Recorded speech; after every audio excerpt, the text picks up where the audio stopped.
Hello guys, उम्मीद है आप लोग खैरियत से होंगे। मेरा नाम वली है। अभी जो मैं रिएक्शन देना चाहूँगा बेसिकली वो है यूके की गृह मंत्री के ऊपर।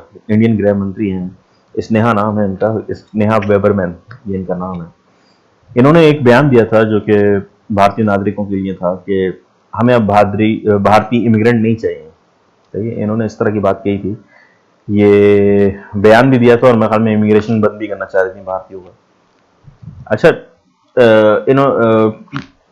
आप होम मिनिस्टर हैं, आप कर सकती हैं, आप कोई वो नहीं है, लेकिन अच्छा अभी इन्होंने इस्तीफा दे दिया है ना, क्योंकि प्रेशर बना, भारतीय एकता सामने आई और इनको इस्तीफा देना पड़ा। सही है, बिल्कुल सही, बहुत अच्छी बात हुई है। द थिंग इज के आप खुद एक इमिग्रेंट थी, आप नहीं तो आपके दादा होंगे, आपके कोई ना कोई तो होगा ना, फिर आप जाके एक भारतीय होने के बावजूद इस पोस्ट पे पहुंची हैं कि आप होम मिनिस्टर बन चुकी हैं। भारतीय नागरिक कई जगहों पे कई बड़ी बड़ी पोस्टों पे काम कर रहे हैं और बहुत बड़े सिस्टम उनके अंडर चल रहा है। उनमें से एक ये थी और बड़ा गर्व था कि बहुत बड़ी बात है, बहुत गर्व की बात है कि यूपी की होम मिनिस्टर एक भारतीय है। तो लेकिन ये स्टेटमेंट बहुत खतरनाक है, बहुत कॉन्ट्रडिक्ट कर रही है इस चीज से कि ये आया यूके की ही होके रह गई हैं या भारतीय इनमें कुछ रहा भी है। अगर मैं बड़े तहम्मुल से बात कर रहा हूँ, अगर इनकी जगह कोई अंग्रेज होता तो शायद मेरी टोन थोड़ी दूसरी होती, लेकिन क्योंकि ये खुद एक भारतीय हैं, इनकी शक्ल भी इंडियन है बिल्कुल, अगर आप देखेंगे तो खुद ही आदमी एक सॉफ्ट कॉर्नर इनके लिए रखता है। बात ये कि ये जो यूके है, यहाँ पे जो इमिग्रेंट आते हैं हमारे, भारत भारत को छोड़ना नहीं चाहता। कुछ लोग हैं इनके माइंडसेट नहीं देखें, भारत बहुत बड़ा है और बहुत सारे लोगों को इसमें जगह हासिल है, सबको जगह हासिल है, एवरीवन इज वेलकम, कहते हैं ना। बहुत सारी सिविलाइजेशन है, बहुत सारे कल्चर्स हैं, बहुत सारे लोग हैं, अभी तक फ्लोरिश कर रहे हैं। तो इनमें से जिन लोगों के मिजाज यूके के तरह के होते हैं, वो यूके जाते हैं और काम करते हैं और कमा के देते हैं, रेवेन्यू भी देते हैं, टैक्सेस देते हैं। इनसे ही पूछा जाए क्या भारतीय टैक्सेस नहीं देते, आप क्यों उनको इमिग्रेशन बंद कर रहे हैं? सीधी सी बात है ना कि भारत टैक्सेस नहीं देते तो आप बंद कर दें। सही है भाई, टैक्सेस नहीं देते, टैक्सेस देते हैं, उसके बावजूद आप ऐसे कर रही हैं। पूरी दुनिया पड़ी हुई है, आपको सिर्फ भारतीय नजर आ रहे हैं और आप भारत की होके ऐसी बात करें। चलो खैर ठीक है, इसको हम अवॉइड कर देना कि आप भारत की होके ऐसी बात कर रही हूँ कि आपके पासपोर्ट का रंग चेंज हो चुका है। द थिंग इज के पहले मैं बता दूं कि भारतीय इमिग्रेंट क्या होता है, उसके बाद फिर हम इस वीडियो पे आएंगे, वीडियो है, फिर इसके बाद इसका रिव्यू देंगे। बेसिकली ये जो यूके है ना, ये पहले ब्रिटिश एम्पायर था। इन्होंने हम पे बहुत लंबी हुकूमत की भारत के ऊपर ना, और इन्होंने भारत को बहुत तख्तो तराज किया। कहते हैं ना कि लूट मार ऐसी लूट मार के खोद खोद के लूट मार की है इन्होंने। एक तो लूट मार होती ना, आए और लूट के चले गए या बैठे रहे और लूटते रहे। इन्होंने खोद खोद के लूट मार की है, खोद खोद के पूरा खोदा है, लूट लूट के ऐसा ऐसा लूटा है इन्होंने। भारत तो जब ये इनके आने से पहले भारत सोने की चिड़िया कहलाता था। शाहजहां का दौर था, शाहजहां के दौर में भारत सोने की चिड़िया कहलाता था। गरीब आदमी नहीं मिलता था, गरीब आदमी इंपोर्ट कराना पड़ता था, बाहर के लोग यहाँ आके कमाते थे। सऊदी अरब ये वो सब जितने भी, जहां अब भारतीय नागरिक या पाकिस्तानी नागरिक जाते हैं, वहां से पहले आते थे और भारत से कमाते थे। वो लोग ट्रेडिंग करते थे, नौकरियां करते थे, जो भी करते थे, और भारत से वो कमाते थे। भारत में कोई गरीब नहीं था, भारत में कोई फकीर नहीं मिलता था उस दौर में, शाहजहां के दौर में, मशहूर है ये बात। और जैसे आज दुबई का हाल है, वहां पे यूएई में आप देखें तो फकीर नहीं मिलता। फकीर भी इंपोर्ट कहते हैं ना, कराया गया। और अगर कोई फकीर मिलता भी है तो वो जो वापस जाता है अपने घर, तो सोने की एक ईंट लेके जाता है। मतलब वो फकीर नहीं होता, वो कमाई का एक जरिया है। अगर कोई दूर दराज मिलता है फकीर, अगर मिल भी जाए तो इसी तरह भारत का हाल था इनके आने से पहले पहले। और शाहजहां के दौर के बाद का जो दौर है, उस वक्त तो भारत गोल्डन बुल बन चुका था। गोल्डन चिड़िया नहीं, सोने की चिड़िया नहीं, गोल्डन बुल बन चुका था। पूरी दुनिया का 30% रेवेन्यू भारत जनरेट करता था। पूरी दुनिया का 30% रेवेन्यू, आप सोचे मैं कह क्या रहा हूँ उसको। रिलायंस जो है ना, पूरी इंडिया का 5% रेवेन्यू जनरेट करती है। और कितना बड़ा एम्पायर है रिलायंस, पूरी इंडिया का 5% जनरेट करता है। यही पहले की बात है, हो सकता है अब 7% करता हो। तो पूरी दुनिया का 30% क्या होगा, ये सोचने की बात है। तो ये भारत था इनके आने से पहले पहले।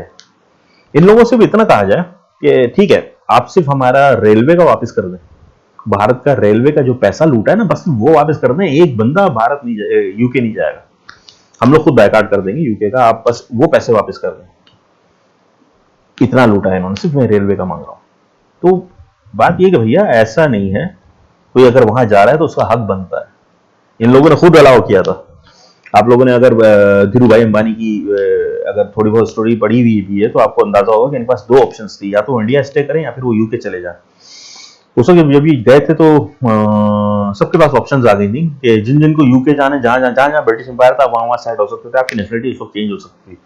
सारे लोगों ने तकरीबन इंडिया ही प्रेफर किया था, और जो क्योंकि उसकी वजह ये थी कि इंडिया का पैसा और यूके का पैसा तकरीबन बराबर ही था, इंडिया भी बहुत ऊपर था, तो लोगों को अंदाजा नहीं था और लोगों ने यही किया था।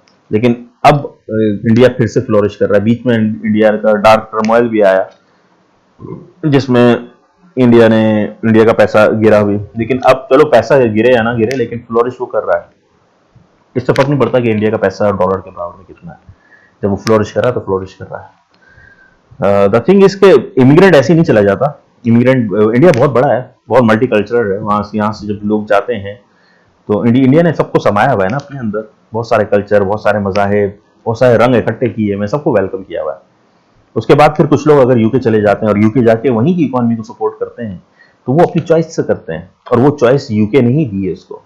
तो जब आप उनका इमिग्रेशन मना कर रहे हैं तो इसका मतलब ये कि यार आप खासतौर पे सिर्फ भारतीय नागरिक को ही पॉइंट आउट कर रहे हैं, तो इसके पीछे कोई एजेंडा है। क्योंकि भाई बात सारी है कि आप तो गृह मंत्री हैं, आप अकेले तो डिसीजन ले रही होंगी, लेकिन आपके मशवरा देने वाले 7 आगे होंगे और 7 पीछे होंगे कम से कम। तो ये जो 7 और 7 जो 14 लोग तकरीबन हो गए, तो ये लोग क्या क्या कोई किसी एजेंडे पे काम कर रहे हैं? ऐसा क्यों मुमकिन हो रहा है? खैर ये बात बाद में कही जाएगी, ये तो खैर बागी खाल निकालने वाली बात हो गई। इन्होंने इस्तीफा दिया, बहुत बड़ी बात है, बहुत अच्छा लगा इस्तीफा देना, और फिर इन्होंने कबूल भी किया कि इन्होंने क्या गलती की। ये इनके संस्कार हैं जो कि अब सामने आ रहे हैं, और वो भी इंडियन संस्कार हैं। खैर देखते हैं इस वीडियो को, उसके बाद फिर रिएक्शन देते हैं थोड़ा सा, और मैंने आपको बहुत ज़्यादा टाइम ले लिया।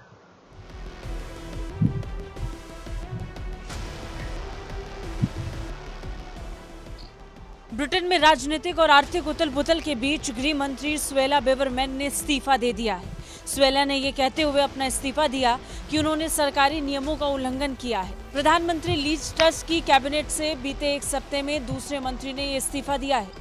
इससे पहले लीज ट्रस्ट ने वित्त मंत्री कवासी क्वार्टिंग को मंत्रिमंडल से बर्खास्त कर दिया था। 42 वर्षीय सुएला ब्रेवरमैन ने अपना इस्तीफा ट्वीट भी किया।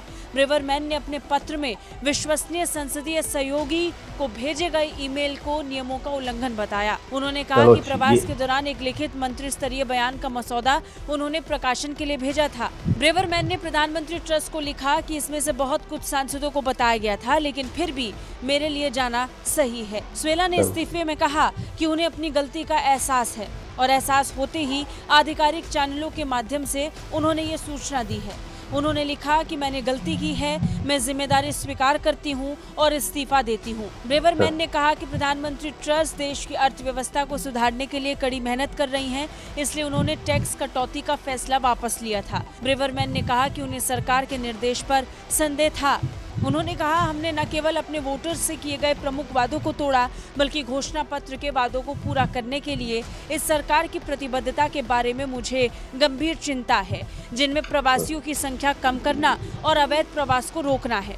बता दें, इस महीने की शुरुआत में ही सुएला ब्रेवरमैन ने कहा था कि भारत के साथ एक व्यापार समझौते से यूनाइटेड किंगडम में प्रवासियों की संख्या में वृद्धि होगी। उनकी टिप्पणी उस समय आई थी जब भारत और ब्रिटेन के बीच एक मुक्त व्यापार समझौते पर बातचीत हो रही थी।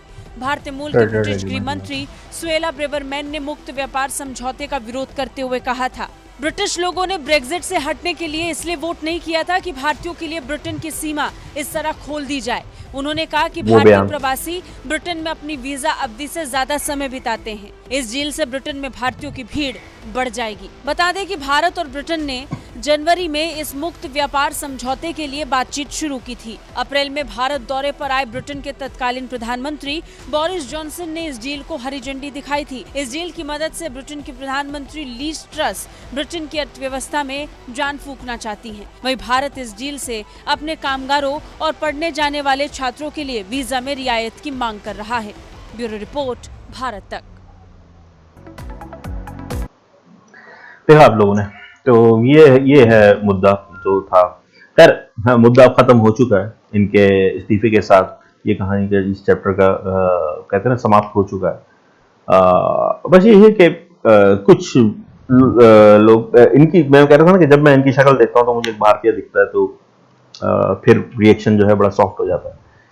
अगर किसी और ने ये बात की होती, किसी अंग्रेज ने ये बात की होती, तो फिर इसको बड़ा मुंह तोड़ जवाब मिलता है। यहाँ पे थोड़ा रिएक्शन का अंदाज ही डिफरेंट होता है। देर आए दुरुस्त आए, घर को कहते हैं, सुबह का भूला अगर शाम को घर आ जाए तो उसे भूला नहीं कहते। तो खैर है, इन्होंने अपने जो भी कंट्री की सूरत हाल देख के इन्होंने एक डिसीजन लिया, अपने जो भी इन्होंने समझ के सोच समझ के लिया होगा, और फिर डिसीजन को वापस लेना पड़ा, मतलब गलत सोचा था इन्होंने। ये बहुत जल्दी इनको समझ में आ गई। चले गाइस, बहुत लंबा रिएक्शन हो गया, मैंने आप लोगों का बहुत टाइम ले लिया, आप लोगों ने मुझे बर्दाश्त किया, बहुत बहुत शुक्रिया आप लोगों का, इस बारे में बड़ा धन्यवाद। फिर इसको टर्मिनेट करते हैं, नेक्स्ट उसमें करते हैं, वरना मजीद फिर उबलाव आ जाएगा हमारे उसमें और माहौल खराब होगा थोड़ा सा। चलिए, अपना ख्याल रखें, फिर मिलते हैं नेक्स्ट वीडियो में। लिंक के अंदर डिस्क्रिप्शन में इनका लिंक है, इनको लाइक एंड सब्सक्राइब जरूर कर दीजिएगा, बड़ी मेहनत करते हैं ये लोग वीडियो बनाने में, और मुझे भी लाइक एंड सब्सक्राइब जरूर कर दीजिएगा। फिर मिलते हैं नेक्स्ट रिएक्शन में। Thank you.